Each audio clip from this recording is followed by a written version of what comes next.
It was one of the best scripts I've ever read of any play, and when you read it, you can really see it come.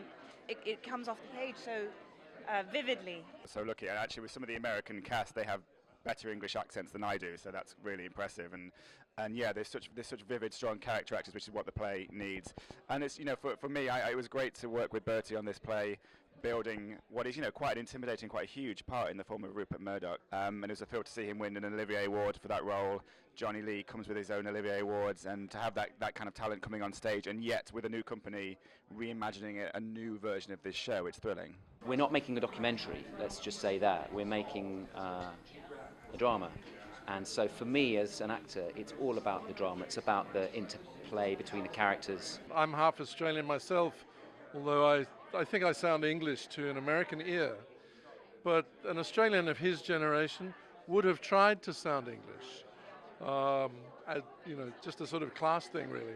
So what's interesting is, from that point of view, both my character and his boss, Rupert, are two Australians mixing it up in London, England, at the end of the 60s. The relationship between those two countries has a long history that's very complex.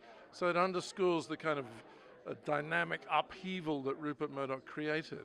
Don't come with any predispositions about how you feel about Rupert Murdoch, because the story is a lot more complex than we think it is. And he's a lot more complex than we give him credit to be. I'm dealing with a young Australian businessman who has bought a newspaper and thinks he can do something with it. And he recruits Larry to help him with that. And Larry's reticent about that being possible initially, but goes along with his ideas. And the two men come together and try to achieve their goal, it's great working with fab actors. At one point in the show, I play a television host who's interviewing Murdoch, and he's just nailing him over and over again on how the audacity he has to change the nature of journalism, like what right he has to do that. And Murdoch simply says, it's business. It's just simply business. My character, Diana, she's young, she's scrappy, she's trying to be heard in a time period in which not a lot of women were working jobs in general. She's also of this younger generation that's kind of trying to explode into the cultural scene. And it was 50 years ago, but there is sort of this parallel in today's day and age. Where they might expect a broadsheet, they're going to get a tabloid, and they're going to get something that's fun and is iconoclastic and irreverent, and that's useful to us because then they might actually listen. And underneath it all, they're going to find, I think, a disquisition on the state of our journalism. Although it has big political ideas in it, it's not a preachy evening like the paper represents. It's designed to be really entertaining, to meet great characters, to go on a real narrative journey, but also to have a lot of fun on the way. There's singing and dancing. There is singing and dancing. Takes us back to the roots of a lot of what a modern day media is. This is the start of a new kind of journalism. It's the beginning of this huge empire which we now live with. There was so much grunt work involved that I'd never thought about. It's actually very similar to what we had here in the States with coal mining, that kind of industry, just like the amount of just hard work that was involved. It's something that I didn't realize. Yeah.